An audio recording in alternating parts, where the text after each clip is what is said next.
G'day viewers.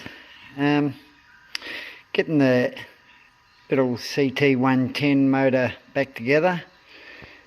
Thanks to some videos by Postie TV and Alan Millyard, if you want to look them up.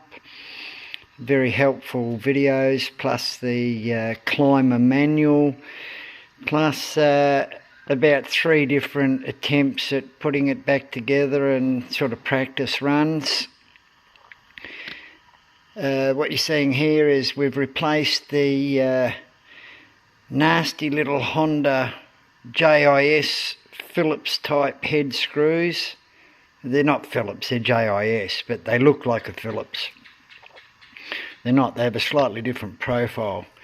And they're absolutely horrible to try and get them out after a few years. Actually, I had a brand new bike and I tried to take the screws out and they were almost impossible. So yeah, anyway, what you're looking at there is titanium 8mm hex heads, 6mm thread, 1mm pitch, 8mm head.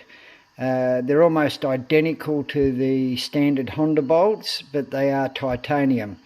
If you're going to use titanium, I'm using it for corrosion resistance and ease of extraction. They're very tough. Do not over tighten them, they will snap. You really need this stuff. Anti-seize lubricant. That's Permatex. That's pretty good gear. As you can see, I've got the 2 halves together, all the gears are working. I went and picked up a new crankshaft because this one here, I don't know if you can hear it, but it's horrible. It's gritty. Yeah, listen. If you pull your motor down and you've got a crank like that, actually the big end's quite good. That's really smooth, but these 2 bigger ones, the outer bearings there, no, that one's not too bad, but if you've got it apart, you might as well change it anyway. That's a genuine Honda crankshaft, a little bit over $600 Australian, but all you people know that this is going to last for years. Yeah, so I got the gearbox back together.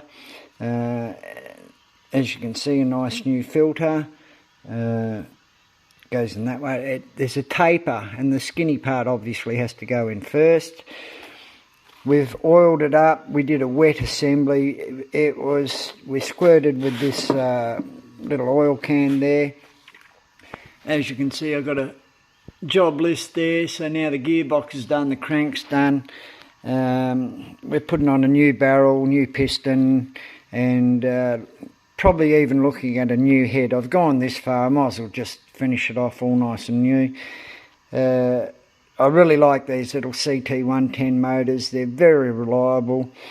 Probably the most numerous motor on the planet if you go by the specs, what people tell you. They built something like 300 million in this series of bike, and I would say that probably 100 million of those would be the CT110, which is actually 105cc on the barrel, on the cylinder. But yeah, that's me progress so far. We're getting it together. It'll be all titanium. As you can see, if you see how depth I went into here, we've cleaned out all the holes and all the threads, and we've got you know, new bolts and washers for all down here, for the sump, for the oil. That one's here your oil drain plug, and this one here is your cam chain adjustment bolt. That's on the left side of the crank, this is on the right. So yeah, we've got some progress, hopefully have it running soon. I'm tied up at work. When I work, I cannot even spend half an hour in the shed, so this is my day off. So I spent the time driving up to Lambda, picked up a box full of gear, and I get some delivered and some I go up. I actually went up today and got the crankshaft and some other stuff. Oh, I got a new oil pump as well, so yeah, all Honda gear. Pretty happy with that, so we'll see how we go putting it together, and try and get it running very shortly. But thanks for watching, thanks for staying interested. Give us a comment, whatever you think. Yeah, talk to you in the future. This postie thing's a bit of an addiction. Cheers.